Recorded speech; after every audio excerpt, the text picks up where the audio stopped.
నమస్తే. భారత విదేశాంగ మంత్రి జయశంకర్ తాజాగా ఐఐటి మెడ్రాస్లో ప్రసంగించారు. ఈ సందర్భంగా పాకిస్తాన్కి మరొక గట్టి హెచ్చరిక చేశారు. నైబరింగ్ కంట్రీస్ అని మాట్లాడు. నిజానికి పాకిస్తాన్ ఒకటే కాదు, ఈ మెసేజ్ ద్వారా అటు బంగ్లాదేశ్కి, పాకిస్తాన్కి, ఇంకో రకంగా చెప్పాలంటే చైనాకి కూడా ఒక హెచ్చరిక జారీ చేసినట్లయింది. ఒక బ్యాడ్ నైబర్స్ ఉన్నారు భారత్కి, అన్ఫార్చునేట్లీ. అలాంటి నైబర్స్ ఉన్నప్పుడు మనం వాళ్ళకి అర్థమయ్యేటట్టుగానే చెప్పాలి అనేటువంటి అర్థంలో జయశంకర్ గారు మాట్లాడారు. దీని గురించి క్లుప్తంగా డీకోడ్ చేసే ప్రయత్నం చేద్దాం. నాతో స్టూడియోలో అందుబాటులో ఉన్నారు రాజకీయ విశ్లేషకులు PKT ప్రసాద్ గారు. ప్రసాద్ గారు నమస్తే. నమస్కారం రాజు గారు. జయశంకర్ గారు ఈ మాటని పదే పదే చెప్తూ వస్తున్నారు. వేరు అంతర్జాతీయ వేదికలపై కానివ్వండి, మన దేశంలో మాట్లాడినప్పుడు కానివ్వండి, బ్యాడ్ నైబర్స్ చోజ్ టెర్రరిజం, ఉగ్రవాదాన్ని ఎంచుకున్నాయని చెప్పారు. ఇది మనం ఎలా చూసుకోవాలి? పాకిస్తాన్కి మరొకసారి జియో పొలిటికల్ టెన్షన్స్ ఉన్నటువంటి నేపథ్యంలో ఇది ఎలాంటి హెచ్చరిక? మన అదృష్టం ఏంటంటే జైశంకర్ లాంటి ఫారెన్ మినిస్టర్ ఉండడం. అంటే ఇప్పుడు యావత్ ప్రపంచంలో మంచి ఫారెన్ మినిస్టర్స్ ఎంతమంది అయితే ఉన్నారో టాప్ 3లో జైశంకర్ గారు ఒక్కరండి. వారు చెప్పింది ఏంటంటే డైరెక్ట్ వార్నింగ్ ఇవ్వడం వారికి. ఎందుకంటే act of terrorism is consider as a war on the nation అని. అందు గురించి మన నైబర్స్ ఎవరైతే ఉన్నారో ఎస్పెషల్లీ వెస్ట్ సైడ్ వాళ్ళు టెర్రరిజం వైపు మొగ్గు చూపిస్తున్నారు, బ్యాడ్ నైబర్స్ అని చెప్పడం జరిగింది. అవును, మొత్తం వరల్డ్కే ఫ్యాక్టరీ, మ్యానుఫ్యాక్చరింగ్ హబ్ టెర్రరిస్టులకి.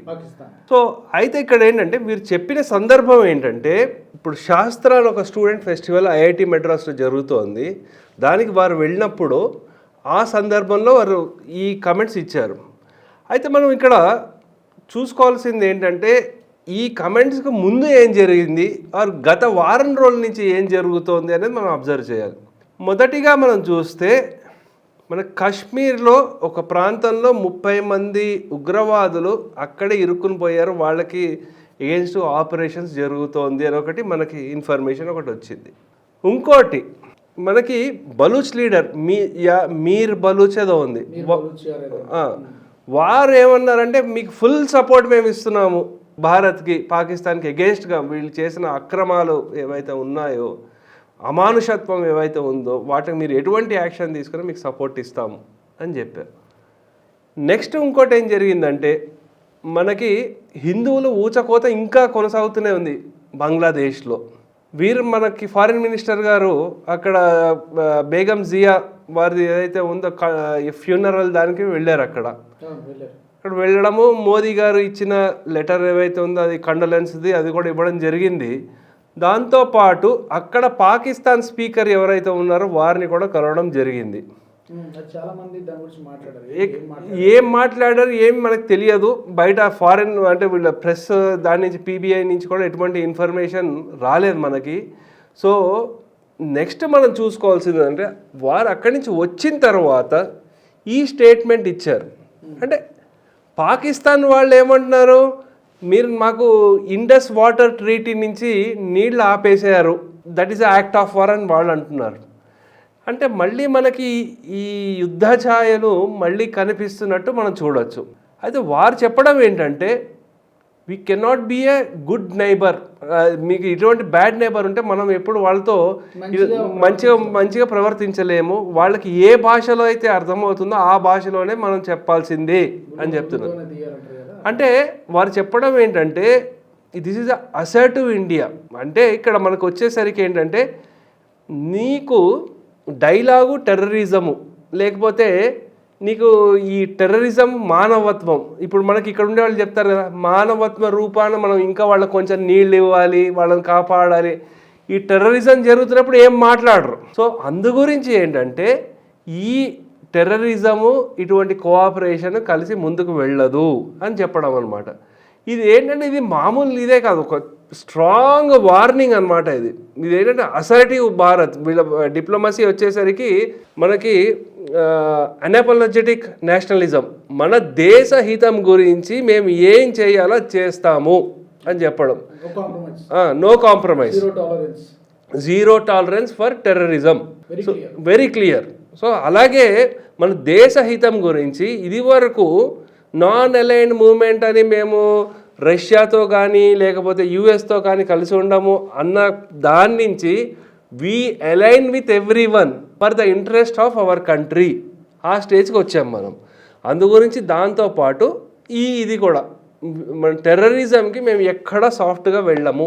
మనకి ఇప్పుడు నక్సలిజంని ఎలా మనము కంట్రోల్ చేసుకుంటూ వచ్చేసామో, ఎవరైతే ఈ టెర్రరిస్టులు వచ్చారో ఈ స్నో ముసుగులో, మంచు పడుతుంది కాబట్టి వచ్చేసి ఏదో చేద్దాం అనుకున్న ఈ ముసుగులో మనం వాళ్ళని మొత్తం చుట్టుగా వాళ్ళకి క్యాప్చర్ చేసేసి నెమ్మదిగా రెస్ట్రిక్ట్ చేసేసి వాళ్ళ మీద వాళ్ళు ఒక్కొక్కరిని ఎలిమినేట్ చేసుకుంటూ వస్తున్నాం అక్కడ.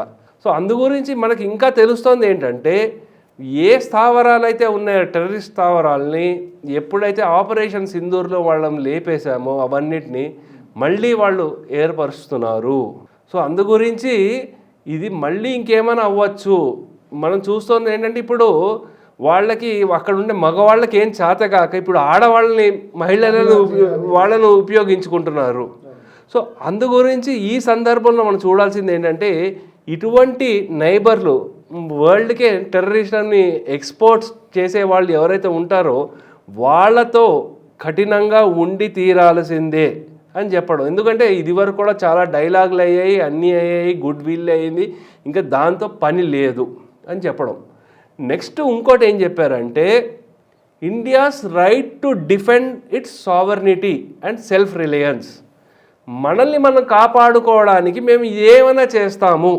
ఒక మార్పు అయితే వచ్చింది ప్రసాద్ గారు. మనం గమనిస్తే డిఫెన్స్లో, రక్షణ రంగంలో, నేషనల్ సెక్యూరిటీ విషయంలో గతానికి ఇప్పటికి అంటే యూపీఏ చాలా వరకు 50-56 సంవత్సరాలు వాళ్ళే కదా పరిపాలించారు.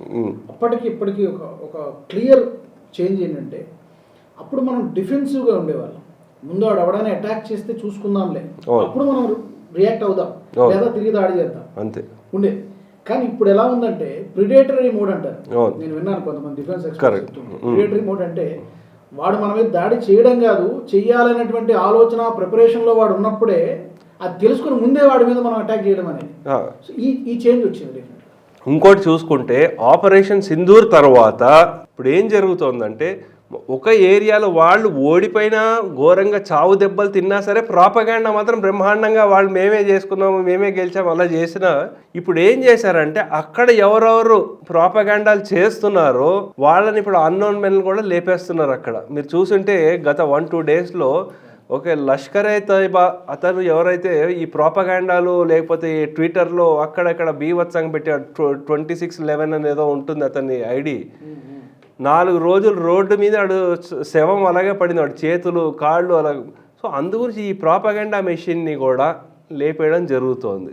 సో అది ఇప్పుడు ఏంటంటే నెమ్మదిగా ఎక్కడెక్కడ మనకి ఈ ప్రాపగాండా నెరేటివ్ వార్ఫేర్ కూడా ఏదైతే ఉందో అక్కడ కూడా మనం సెటరేట్ చేసుకుంటూ వస్తున్నాం.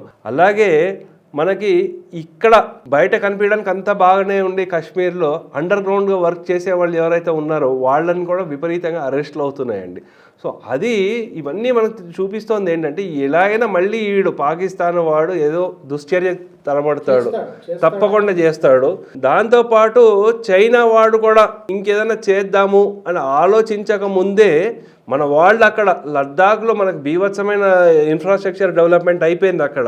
దాంతోపాటు మనకి ఈ 3.5 వార్ అంటే 2.5 వార్ నుంచి 3.5 వార్కి వచ్చేసాం మనం.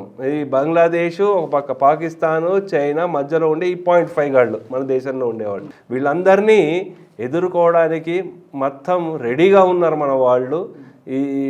ఇప్పుడే మనకి ఇజ్రాయెల్తో కూడా ఒక ఒప్పందం చేసుకున్నారు వాళ్ళ మిజైల్స్ దాని గురించి. అందు గురించి డిఫెన్స్లో కూడా మనకి ఇప్పుడు 70-80% మన దేశంలోనే మ్యానుఫ్యాక్చరింగ్ అవుతుంది. సో అందు గురించి మనకి ఇమ్యూనిటీ ఎంత అయితే ఉందో అవన్నీ మన వాళ్ళు రెడీగా ఉన్నారు.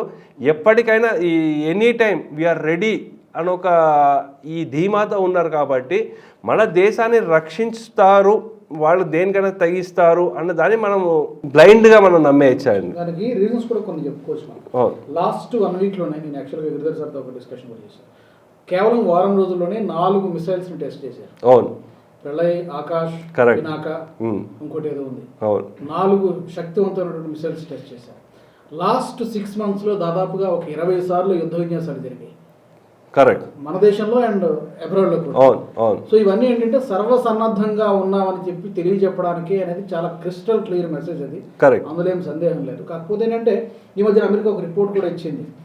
2026లో అంటే ఈ సంవత్సరంలో భారత్ పాకిస్తాన్ మధ్య మరొకసారి యుద్ధం జరగొచ్చినటువంటిది దాని సారాంశం. దానికి కొంత ఫండింగ్ కూడా వస్తుంది పాకిస్తాన్ అకౌంట్లోకి. ఈ మధ్య ఒక $5 బిలియన్ ఎంతో ఫండింగ్ కూడా వస్తుంది రకరకాల సోర్సెస్లో. అది వాళ్ళకి కొంత అడ్వాంటేజ్ అవుతుంది. అది చూడాలి. అంటే ఇప్పుడు వాళ్ళకి తినడానికి తిండి లేకపోయినా సరే దీని నుంచి ఈ ఫండింగ్లో లేకపోతే IMF లోన్స్ ఇవన్నీ ఏవైతే వస్తున్నాయో అవి వీళ్ళు ఇస్తున్నారనమాట. ఎందుకంటే వీడు ఏం చేశాడో మునీర్, ఇక్కడ మా సైనికులు వస్తారు, మీకు సౌదీ ఆ ప్రాంతంలో ఉంటారు, నిలబడతారు, మీకు ఎటువంటి అటాక్ వచ్చినా సరే మాకు కొంచెం ఫండింగ్ ఇవ్వండి, ఒప్పందం చేసుకున్నాడు. యుఎస్కి వెళ్ళి బలూచిస్తాన్ ప్రాంతంలో రేర్ ఎర్త్ మినరల్స్ చాలా ఉన్నాయి, అది మీకు రాసి ఇచ్చేస్తాను, లీజ్కి ఇచ్చేస్తాను అని చెప్పేసి వాడు ఇంకొంచెం తీసుకొచ్చాడు. సో ఇటువంటి వాడు చేస్తున్నాడు. సో నేను అనుకోవడం ఫస్ట్ టార్గెట్ అసీం మునీర్నే టార్గెట్ చేస్తారనుకుంటా అన్నోన్ మెన్. ఎందుకంటే వాడు ఇంకా అదే స్టేజ్కి వచ్చేస్తున్నాడు. అలాగే అంతర్గతంగా కూడా ఆర్మీ వాళ్ళు లేకపోతే ఇమ్రాన్ ఖాన్ సపోర్టర్లు ఎవరైతే ఉన్నారో వాళ్ళు కూడా అసీం మునీర్ని ఎలాగైనా లేపేయాలనే చూస్తున్నారు. ఎందుకంటే యూకేలో బ్రాడ్ ఫెస్ట్ ఒక ప్లేస్ ఉందండి, అక్కడ కూడా ఇంకా బాగా జరిగింది ఇటువంటివి. అక్కడ డైరెక్ట్గా అన్నారనమాట వీడిని లేపేయాలి, ఏ కార్ బ్లాస్ట్ ఉన్న దేంట్లో లేపేయాలని అన్నారు. సో అసీం మునీర్కి కూడా ఇంక ఈ థ్రెట్ ఉంది, ఇంక ఎక్కువ కాలం ఉండకపోవచ్చు. అందుగురించి ఎక్కడ బయటికి వెళ్ళినా సరే, ఏ మీటింగ్ వెళ్ళినా సరే బుల్లెట్ ప్రూఫ్ జాకెట్ అవన్నీ వేసుకుని వెళ్తున్నాడు అని మనకు వార్తలు చాలా ఎక్కువగా కనబడుతున్నాయి. ఎనివే ప్రసాద్ గారు, మొత్తానికి జయశంకర్ గారు గతంలో చెప్పింది మరొకసారి పునరుద్ఘాటించారు. ఈ హెచ్చరిక ఒకటి పాకిస్తాన్కి, 2 బంగ్లాదేశ్కి, ఇండైరెక్ట్లీ చైనాకు కూడా ఉంటుంది. అండ్ వెనక నుంచి దూరం నుంచి సపోర్ట్ చేస్తున్నటువంటి అమెరికాకి కూడా ఇది హెచ్చరిక. అమెరికాకి, ఆ డీప్ స్టేట్కి అన్నిటికీ కూడా ఒక హెచ్చరిక. మన దేశంలోనే ఈ 0.5 సపోర్ట్ ఎవరైతే చేస్తారో వాళ్ళకు కూడా ఇండైరెక్ట్లీ ఒక హెచ్చరిక. మొత్తానికి Bharat is ready for war. ఇప్పుడు వచ్చినాక అనేది ఒక క్రిస్టల్ క్లియర్గా మన సైన్యం ఇస్తోంది, మన ప్రభుత్వం కూడా అది చెప్తాం. Correct. Thank you very much Prasad గారు. థ్యాంక్ యూ అండి, నమస్తే. ఈ ఎపిసోడ్కి సంబంధించి మీ అభిప్రాయాలను తప్పకుండా మీరు కామెంట్ సెక్షన్లో పెట్టచ్చు. అలాగే మా ఛానల్ నుంచి ఇంకా ఎలాంటి టాపిక్స్ మీరు కోరుకుంటున్నారో అది కూడా మీరు కామెంట్స్ ద్వారా మాకు తెలియజేయవచ్చు. డెఫినెట్గా తెలియజేయండి. మరొక ఎపిసోడ్లో మళ్ళీ కలుద్దాం. జై హింద్. ఈ వీడియో మీకు నచ్చినట్టయితే లైక్ చేయండి, 10 మందికి షేర్ చేయండి. అలాగే కామెంట్ల రూపంలో మీ అభిప్రాయాలను మాతో పంచుకోండి. Nationalist hub group of channels ను సబ్స్క్రైబ్ చేసుకుని తెలుగునాట జాతీయవాద జర్నలిజాన్ని ప్రోత్సహించండి. ఈ వీడియో కింద ఉన్న బెల్ ఐకాన్ పై క్లిక్ చేయడం మర్చిపోవద్దు.